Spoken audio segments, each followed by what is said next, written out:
kii c'est l'identité de Ndiaw tey jii kuy jaar fii war nga fekk fële benn plateau ñu samp ko fële ni traité de Ndiaw ci goudron bi fii lañ ko signé muy benn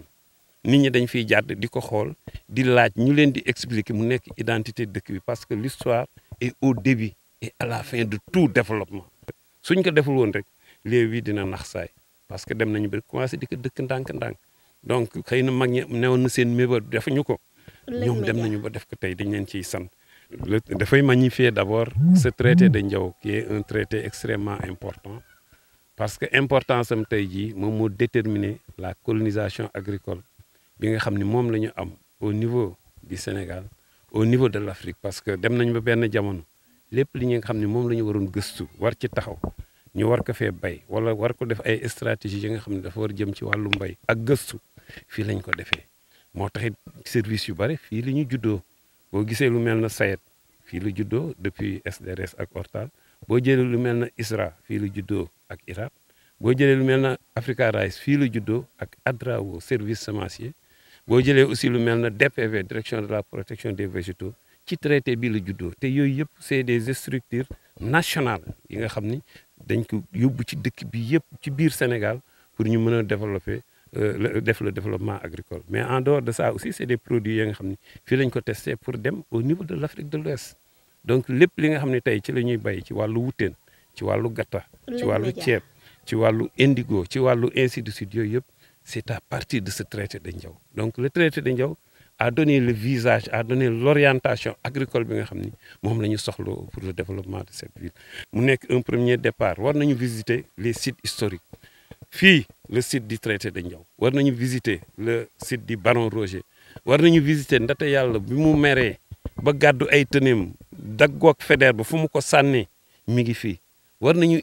visiter ji fi nga xam ni fa la suñu maam El Hadj Malick toogee woon ci ndomb def Tafsir bi war nañu dem ba Cago xool fa mu jàppee woon donc yooyu yëpp c'est autant de monuments et j'espère que l'importance économique wala le déclenchement doit partir de ce monument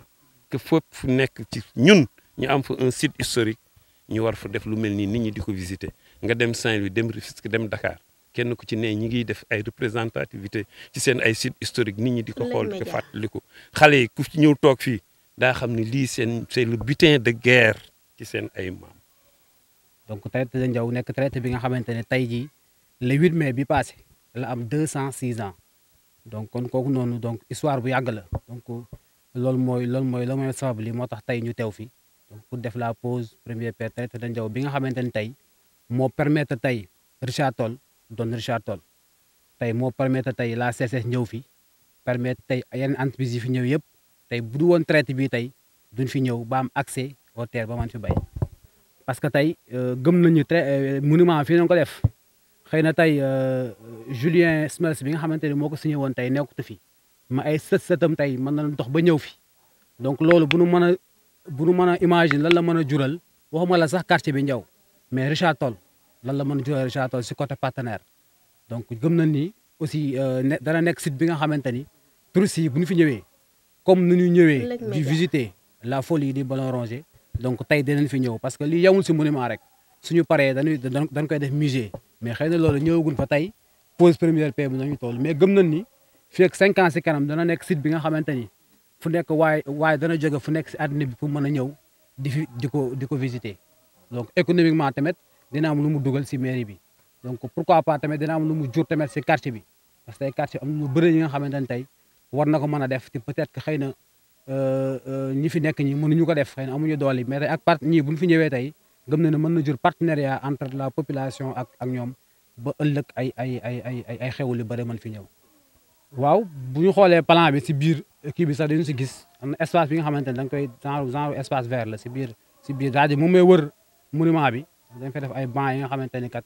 lieu la bi nga xamante ne ay nit ñi mën nañ fa toog aussi di fa waxtaan donc loolu aussi prévoir nañ ko fa même li wër kii bi waxtaan nañ si ak la délégué. li wër site bi yëpp donc fas yéene nañ ko defar ba jëm si tàkkal dex gi lépp dinañ ko defar ba nga xamante ni kat dana nekk place bi nga xamante ni dëkk bi bu ñuy dajee tamit fii nii ñëw di fi dajee.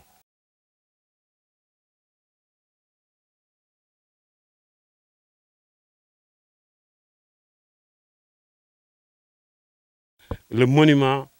qui magnifie la signature du traité de Ndiaw qui s'est passé entre le gouverneur qui était là, qu'on appelle Smatch, et le Barak qui était là, Ahmed Fatou Mborso, comme on l'a souligné, qui était un traité extrêmement important, qui devait permettre de céder certaines terres aux colonisateurs et certains terroirs également. C'était le début de la colonisation agricole de cette zone. Donc, on était dans une situation de tampon entre le Waalo, entre le Fouta et effectivement la Mauritanie qui était à côté. Donc, c'était des zones de tension et de conflit. Ce traité devait permettre d'abord à exploiter des terres, mais également sécuriser cette zone du Waalo. Donc aujourd'hui, on est en train de magnifier par ce monument pour dire que la suite de ce traité, c'était la mission d'aménagement du fleuve Sénégal qui s'en est suivie après en 1946, avec aussi l'arrivée de beaucoup de services de développement. C'était notamment la SAED qui a démarré à Chartor avec l'ancien SDRS et l'ORTAL. Le SDRS, c'était la Société de développement risicole du Sénégal. Également avec l'IRAD qui est devenu l'ISRA. IRAD, c'était l'Institut de recherche agricole tropical. Hein. Tropical, c'était pour magnifier déjà que ça allait au-delà de nos frontières. Il y avait aussi la DPV qui est la Direction de protection des végétaux, mais à l'époque, c'était l'OCLALAV. Il y avait le service semencier. Autant de services qui ont démarré actuellement à partir de ce traité pour au moins faire l'éclosion au niveau du Sénégal.